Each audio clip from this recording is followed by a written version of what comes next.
No voy a empezar diciéndote lo que está mal. Voy a empezar preguntándote algo más inquietante. ¿Cuándo fue la última vez que te sentiste verdaderamente despierto? No hablo de abrir los ojos por la mañana. Hablo de ese raro instante en el que percibes que algo no encaja. En el que de pronto ves el mundo desde fuera, como si lo observaras a través de un cristal, como si por un segundo dejaras de pertenecer a él. ¿Has tenido ese instante últimamente o ya no? Mírate un momento desde arriba. Te mueves, consumes, reaccionas, opinas, repites, sobrevives al día como todos. Pero debajo de esa superficie, si tienes el valor de admitirlo, hay una sensación sorda, incómoda, como si algo esencial se hubiera apagado hace tiempo sin que nadie lo comentara.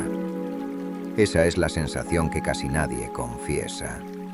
La sospecha de que estamos perdiendo algo por dentro. Y ni siquiera notamos cuándo comenzó.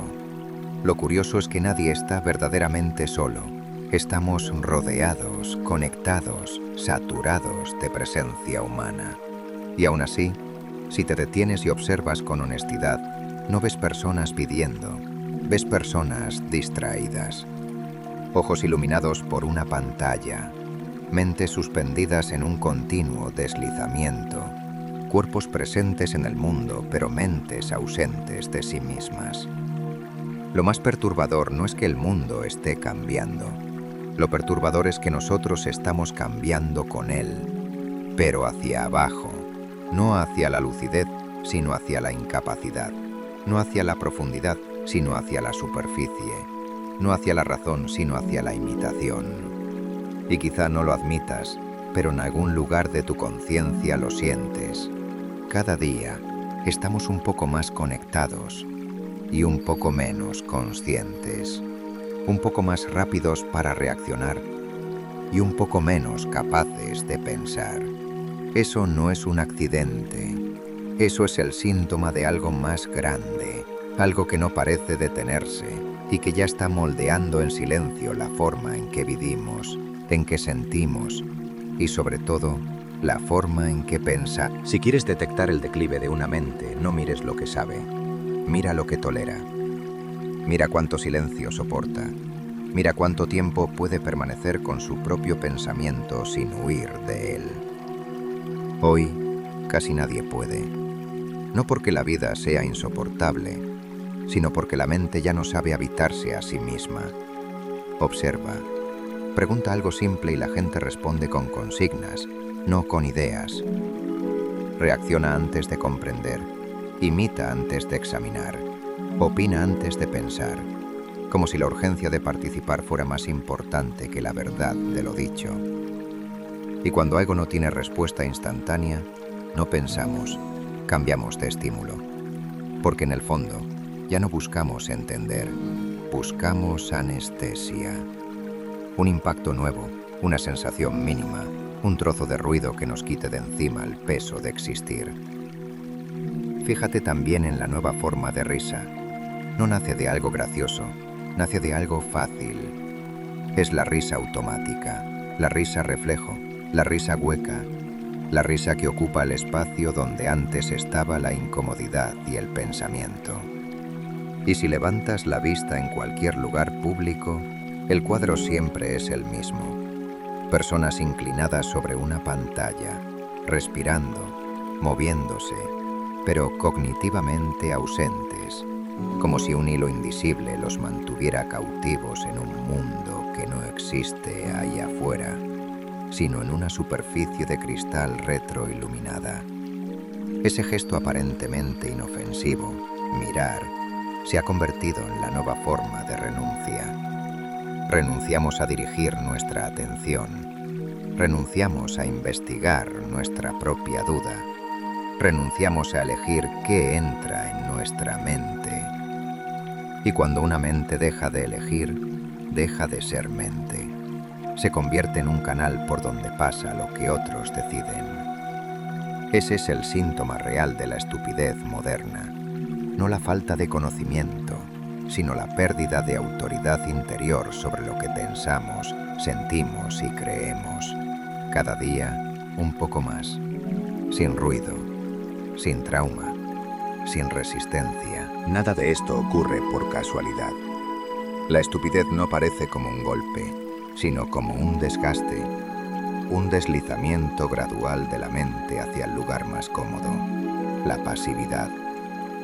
Pensar duele, requiere fricción, esfuerzo, confrontación interna. El estímulo, en cambio, solo exige presencia física. Basta con estar ahí, con dejar entrar lo que llega. Y cuando el cerebro descubre una vía sin resistencia, la elige una y otra vez, hasta olvidar que existía otra forma de existir. Durante siglos, la inteligencia se formó en la incomodidad, esperar, dudar, equivocarse, cargar con el peso de no saber aún. Hoy, cada segundo incómodo tiene una salida inmediata. No hay vacío, no hay espera, no hay silencio. Y sin esos espacios el pensamiento no nace, aborta antes de ocurrir. Queremos conclusiones sin recorrido, respuestas sin búsqueda, certezas sin investigación. Consumimos resultados como si pensar fuera una pérdida de tiempo. Y luego nos preguntamos por qué ya nadie sabe sostener una idea propia. Antes, un juicio personal tenía un costo real. Pensar por uno mismo era arriesgar aislamiento. Hoy el aislamiento no es social, es psicológico. El individuo prefiere adaptarse a la corriente, no porque crea en ella, sino porque teme la fricción interna de sostener algo distinto a lo que su entorno valida. Mejor repetir con seguridad que pensar con soledad. Cuando la mente no puede jerarquizar, se rinde. Cuando todo compite por tu atención, la atención deja de tener dueño. Y cuando la atención deja de tener dueño, el pensamiento ya no es un acto deliberado, es un reflejo provocado desde fuera. Esa es la raíz. No nos volvimos estúpidos porque seamos incapaces, sino porque dejamos de resistir. Dejamos de oponer fuerza al flujo que nos adormece. Renunciamos voluntariamente al peso de pensar, a cambio de la liviandad de no hacerlo. La degradación no comienza con la ignorancia, sino con la renuncia silenciosa a defender la propia mente. La degradación ya no es teórica. Se puede ver a simple vista, como una grieta que atraviesa todo lo cotidiano. La gente ya no responde desde lo que piensa, responde desde lo último que escuchó. No hay raíces, no hay criterio, no hay propiedad intelectual sobre lo que se dice. Solo ecos, ecos reproduciéndose unos en otros hasta que la falsedad repetida termina adoptando la forma de verdad. Cuando una mente pierde profundidad, también lo hacen sus vínculos. Ya no sabemos sostener una conversación que no brinde gratificación inmediata. La incomodidad, el conflicto, la espera, la duda, todo lo que antes formaba carácter, ahora es motivo para abandonar. Se huye del otro con la misma velocidad con la que se huye del pensamiento. Hay generaciones enteras incapaces de estar a solas consigo mismas. El silencio se siente insoportable porque revela lo que ya no queremos mirar, la conciencia de nuestra propia inconsistencia. Y así nos mantenemos en movimiento constante para no escuchar la evidencia interior, que no sabemos quiénes somos sin estímulos externos. Hoy no importa si algo es cierto, importa si provoca reacción. El criterio ya no es la coherencia, sino la intensidad. Lo que conmueve reemplaza a lo que esclarece. Lo que grita reemplaza a lo que razona. Así, el pensamiento se subordina al espectáculo. Un mundo que rehúye el esfuerzo produce individuos incapaces de sacrificio. Y sin sacrificio no hay madurez. La masa quiere confort sin costo, placer sin disciplina, validación sin mérito, pertenencia sin identidad construida. Eso no describe a una sociedad libre. describe a una sociedad dócil. Todo esto ocurre a la vista de todos y aún así nadie lo nombra con claridad porque para nombrarlo habría que pensar, y para pensar habría que despertar, y despertar duele más que seguir dormido. Lo verdaderamente alarmante no es que estemos distraídos, es que en ese estado somos moldeables. Un ser que piensa es impredecible, incómodo, difícil de dirigir. Un ser que solo reacciona es perfectamente utilizable. Basta con ofrecerle estímulos placenteros para guiar su atención, y guiando su atención se guía su juicio, y guiando su juicio se guía su conducta, sin necesidad de fuerza ni violencia. La mente que no se gobierna a sí misma siempre terminará gobernada por otro. Y lo más perverso es la ilusión de libertad. Creemos elegir, pero elegimos dentro de lo que ya fue decidido para que nos resulte irresistible. Creemos pensar, pero repetimos. Creemos vivir, pero simplemente respondemos. No hay cadenas visibles, porque ya no hacen falta cadenas cuando la gente se ata voluntariamente a lo que la anestesia. Esa es la cumbre del deterioro.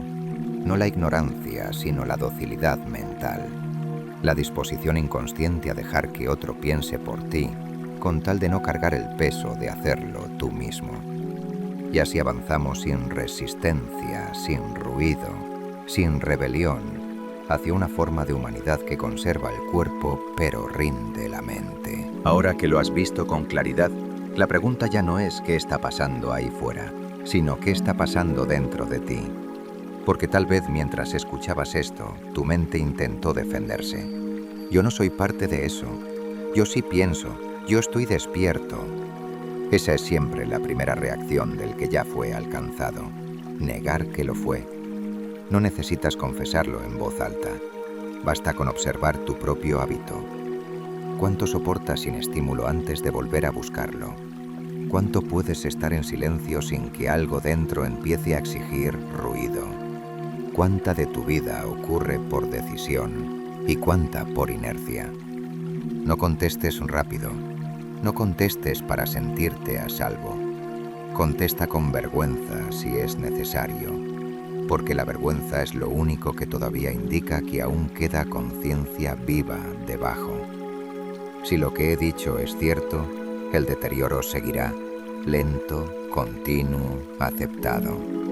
Y un día no hará falta recordar quién inició este descenso, porque ya no quedará nadie que pueda pensarlo con lucidez. La última pregunta, entonces, no es colectiva, es personal. ¿Vas a seguir deslizando o vas a empezar a pensar, aunque duela, mientras todavía eres capaz?